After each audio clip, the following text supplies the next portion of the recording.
Hey Facebook friends, it's Donna. This is part 2 of my 5-part series all about creating space, expanding time, and taking back control of your day. And last week I talked about how important it is that we create space in our day. And what I mean by that is empty space, space where you're not doing, so that you can just be and sit still and hang out and relax. And we really need to ebb and flow in our lives between action and rest because it's crucial to our health. And I talked about last week how it's really enables us to be more creative, to get great ideas, to connect more deeply with each other and with ourselves. So today's installment is all around how we can start to create better choices and make better decisions. And this is really important because if we want to succeed in any area of our lives, we need to make the right choices that will help us get there. So take a moment to think about what area of your life right now is really going well. So this could be your work life, it could be your family life, maybe it's your relationships, and the chances are that you've got certain habits and routines in that area that allows that area to succeed. So now contrast that with an area of your life that is not going well. So maybe your health is suffering, maybe your love life is suffering, and maybe just some area of your life is not where you'd like it to be.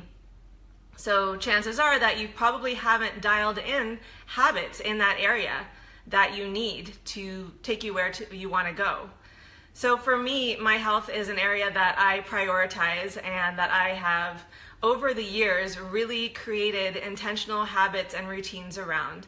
So habits around how I eat, when I eat, what I eat, how I exercise, how I sleep, all these different self-care practices that are ingrained in my day that allow me to really feel great and have tons of energy and have the kind of body that I want.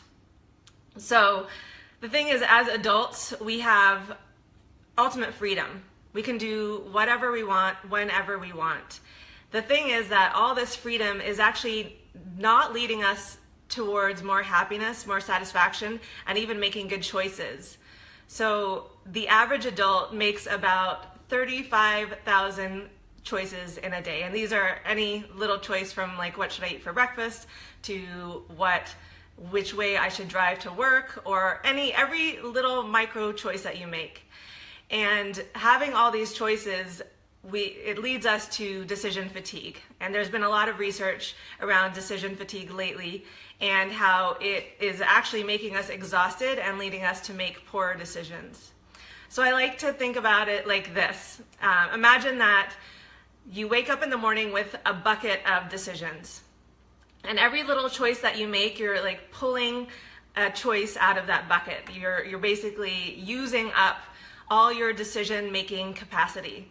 So by the end of the day, you have no good decision-making capacity left, and you end up just vegging out on the couch with a bag of popcorn or some chips or chocolate and vegging out because you're too exhausted to do anything else. Does this sound familiar? And this is why it's not so much that we need willpower to make good choices. So it's not willpower that you need, it's automating habits that get you to where you want to go. And so what's an automated habit? An automated habit is a habit that you basically don't have to think about, like brushing your teeth. It's a habit that you've decided to do in the past that you've repeated and repeated and repeated until it's become so routine that you don't even have to think about it. And that's the idea. You don't want to have to consciously make the decision to do certain things. You just want to do them every day, like brushing your teeth. So you don't think about brushing your teeth every day. You just do it, right? So and luckily, if you're brushing your teeth every day, you're avoiding hopefully some tooth decay and some bad breath and all the negative things that could happen if you didn't have that habit. But you don't decide to brush your teeth every morning, you just do. And so we want to do this with whatever habit or whatever area of our life that we really want to up-level. We want to decide, like, what are the habits that I need? So think back to the habits that you need for the area of your life that is not going so well. And you need to create routines around that and ingrain them until they become so automated that you don't have to think about it, so that you don't have to use your precious decision-making ability for those, and then you free up tons of energy, tons of mental space for making the more important decisions. And so this is really how we can start to make better decisions on a day-to-day basis that will slowly get us to where we want to go, because who you are now is a product of every single choice you make. And every choice you make is either moving you forward into growth or backwards into safety. And when we are exhausted and when we have depleted ourselves from making decisions and too many choices every single day, we will just default to the status quo. We'll basically go to instant gratification and take the path of least resistance. And that's just being human. So it's routines and habits. And this is something that I've been working on for the past 4 years, of really diving into habit change science and really understanding how to make real changes. And this is something that I'm really passionate about. And so I'd love to have a conversation with you. If your health or wellness is something that, an area of your life that you really want to improve, then I invite you to have a conversation. I'm going to put a link in to this thing when I'm done and you can sign up, and I just have a few spots available for these conversations, and we'll just talk about what habits you need to get you to where you want to go, and we'll create a plan to get you there.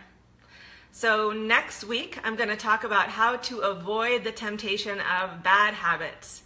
So it's, on one hand, it's about creating good habits, and on the other hand, it's about avoiding the pull of that momentum of past bad behaviors that are basically keeping us stuck. So I hope you join me next Friday at 1 p.m. Thanks for being here.